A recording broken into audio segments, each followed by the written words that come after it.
Welcome everybody to the unscheduled motivational call. Andrew requested about 2 weeks ago that we are going to have a call this weekend, and this morning he said he's ready for a message for you. So without further ado, Andrew, there you go. Have fun. Aren't you lucky?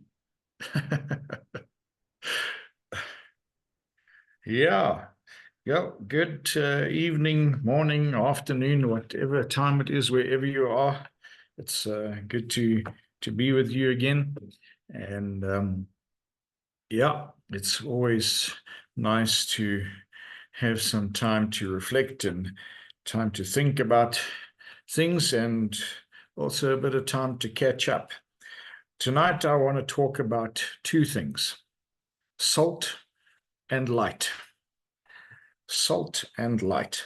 In Matthew chapter 5, from verse 13 to 16, Matthew writes and he talks about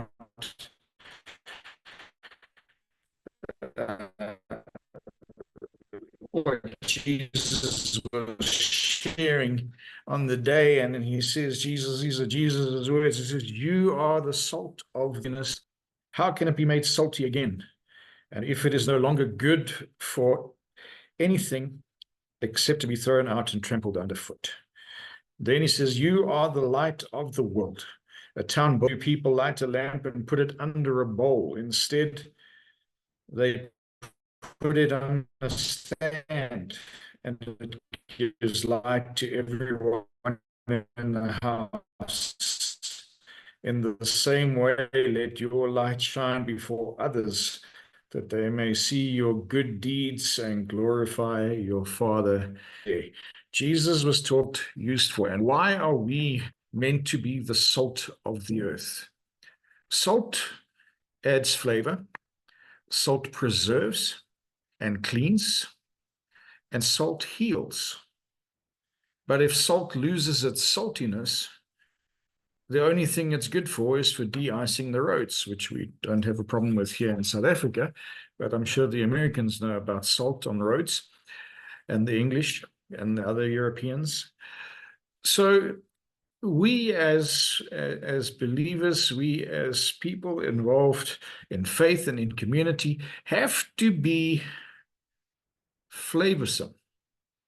We have to add flavor. We have to bring out the different properties of people.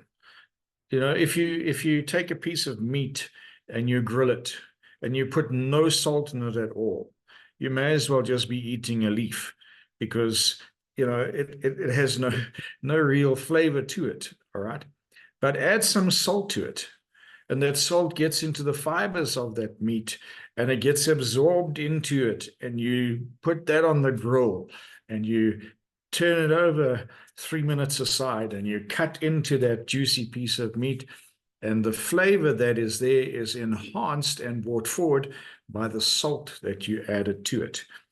Now, salt doesn't change the properties of the food. It doesn't change its genetic structure. It just changes its flavor. It makes it more desirable. If you cook, I like to cook, and if I have no salt in the house, it's an issue, because I put salt on everything. And we as believers should be adding salt to everything and everyone. So everywhere we go, everything we do, we need to make sure that we are in a position to add flavor, to enhance that circumstance, to enhance those people. Salt also preserves, okay? So it has a property of keeping something for a longer period of time. Or like we have in South Africa, we've got a lovely delicacy called biltong, which is preserved meat. And the process of curing that meat and getting it to a place where it's really, really delicious requires a lot of salt. But it preserves it. It's raw. It's not cooked. and the salt preserves it, and it goes through a drying process, and we eat it like sweets.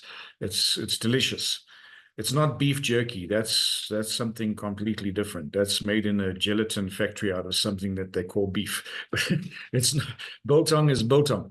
Jerky is jerky. All right. But salt preserves.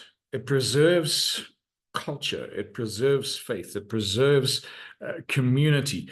And that's really why it's so important that we don't keep quiet about things, that we stand up for what we believe in, that we protect our legacy, that we protect our heritage, that we protect our culture, because we, as the salt of the earth, have to preserve that. And then salt also heals. Put a little bit of salt in an open wound, it will sting like hell, but it will heal. It will help to draw out impurities that are in that wound. It will help to dry out the wound, and ultimately it will heal. Without salt, without us in this world being the salt of the earth, there's very little chance that the world can heal. And things are getting a little bit out of hand and a little bit barbaric and demonic in the world around us. And we need more salt. We need a lot more salt. Who've maybe lost the flavor, who maybe just need a little bit of seasoning added to them so that they can be flavorsome in the world around them. We need to rise up in this time and preserve, as I said, our heritage, our culture, our faith, everything that we believe in, everything that is true to us, everything that makes sense. We need to preserve that. We are living in a world today where the things that make no sense take priority over the things that make sense. It's bizarre. It's absolutely ridiculous that the majority of the world has to bow to a minority who are trying to force some stupid and sick agenda. Where's the salt? Someone's taken all the salt and put it in a Tupperware. And they didn't close the lid properly. So there's moisture that's got into that Tupperware, and the salt is losing its effectiveness and its power. We need to open up that Tupperware. We need to put the salt back into salt shakers, and we need to start shaking it left, right, and center all over our community, all over our spheres of influence, so that it can be preserved and it can be protected. And then we need to be actively involved in a healing process. There are so many broken, hurt, desperate, destitute people out there.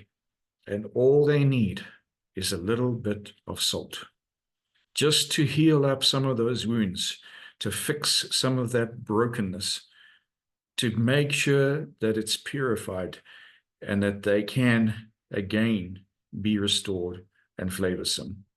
But if we don't allow ourselves to be what God has intended us to be the salt of the earth, and we get stuck in that Tupperware, we're going to have a massive problem on our hands. The world needs us now more than ever. In this time, in these circumstances, we have to be salt. But too much salt is also a problem. Okay, if you ever put salt on your food and the lid came off the salt shaker, well, throw the food away. It's really not nice. It's not pleasant, all right? So don't be one of those people that, just bombard everybody. Salt is used very specifically for specific things. When it adds flavor, it's added in small amounts. Sometimes they say add a pinch of salt. Don't add a punch, add a pinch. Make sure that you are being effective in working as this incredible ingredient called salt, the light of the world. You are the light of the world. So along with salt, you've got this incredible ingredient that does so much. Along with that, you are light. And it's that light that needs to be seen and evident so that people know where to go. Like a lighthouse on a hill, or he says in here, a city on a hill that cannot be hidden. No one lights a lamp and puts it under a bowl to hide its light. What does light do for us? Light gives us hope. Light gives us direction. Light gives us safety and exposes and expels the darkness.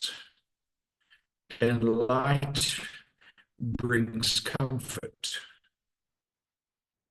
Along with being this amazing ingredient of salt, we need to constantly be the light. Now, you don't have to be, you know, 1,000 megawatt light bulb. I mean, if you see it, and I actually did this with my son because he's getting into his preteen stages, and everything's about these comics, and it's always good versus evil, and evil always seems to win. And I said to him the one evening, "Come with me." And we walked down the passage to his bedroom, and I switched off all the lights. And I said, "Look how powerful light is. You think the darkness is won. You think that it's dark around you and you can't see anything and you're trapped." And I took one candle and a match, and I lit that candle and I put it in his room, and his room was filled with light. Yes, it wasn't as bright as a 1,000 megawatt bulb, but there was enough light in that room from one candle to overcome that volume of darkness. And immediately he felt safe. So, with us being the light of the world, we need to be able to penetrate the darkness in people's lives. We need to be able to bring hope, to bring safety, to bring direction, and to bring comfort. And when he saw what that candle did, and I explained to him that darkness cannot win, it's already been defeated. All we have to do is shine our light. Just be that light. Whether it's one candle or 10,000 candles, one is enough to penetrate the darkness. But the more we have, the brighter it is. The more we see, the more darkness is pushed back, and suddenly we have overcome. And there's nothing to fear. So we have a responsibility with these words and with the understanding of what Jesus taught us, that we need to be the salt of the earth, to add flavor, to bring healing, and to preserve. And at the same time, we need to be the light of this world, to be a beacon of hope, a place of safety and refuge, people that give guidance and safe passage. We need to be in a position where people are drawn to the light like moths, that they don't run from the light. And if there is any darkness that is trying to overcome, let's push back with light so that the light will reign supreme. They said, in actual fact, there is no such thing as darkness, like there is no such thing as cold. Darkness is just the absence of light, like cold is just the absence of heat, energy. So let us be that light. Let us be that salt, and let us make a resounding difference. And let us not shy back in this time and in this age and in this hour, because now more than ever, the world needs us. It needs our light. It needs our hope, and it needs us to persevere and to heal. And that's all I have to share with you tonight.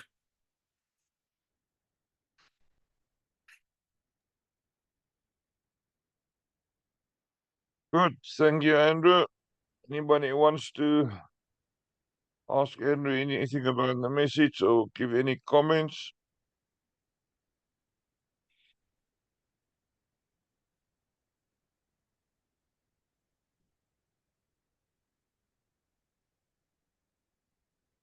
No, looks like they still lost their voices. Nope, I do not. I have a voice, and I just want to thank you.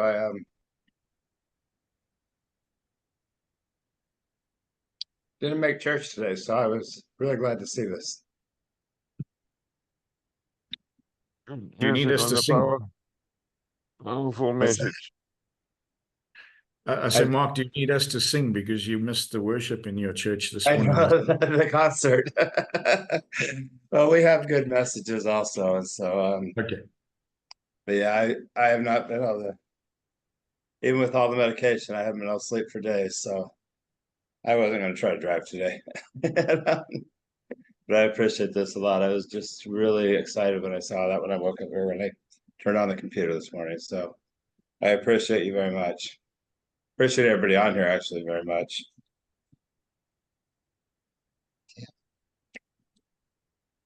Thank you, Anybody Mark. else wants to add anything? Andrew, read the messages quickly before we stop. And then let me know, do you want to do another call this Sunday coming, or are we going to discuss later in the week? We'll chat in the week. Okay. Right, we'll wait for Andrew to get a message. If there is a message, we'll have another call next Sunday. Thank you for everybody being on. Thank you, Andrew, for your time. Yeah, we miss Andrew. But if there's no message, then there's no message.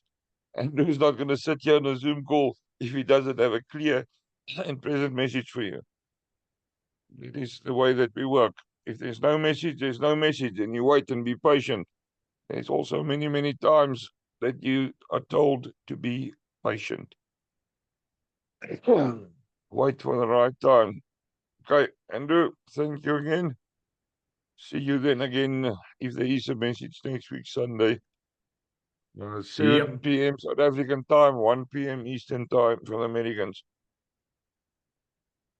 We will do that. I am Yes. without my family in Johannesburg, so I have some more time to commit. So we'll see how and as and when I can do that. Good. Good. People, you can unmute, say bye. Recording will be up in a few minutes. Thank you, Andrew. Thank you, Thank you, Stephen. Andrew. Thank Thank you so much. Appreciate it. Pleasure. you. Bye-bye. Thank you. Bye-bye.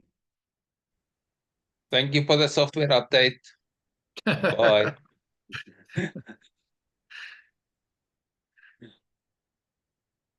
Next time it's a factory reset.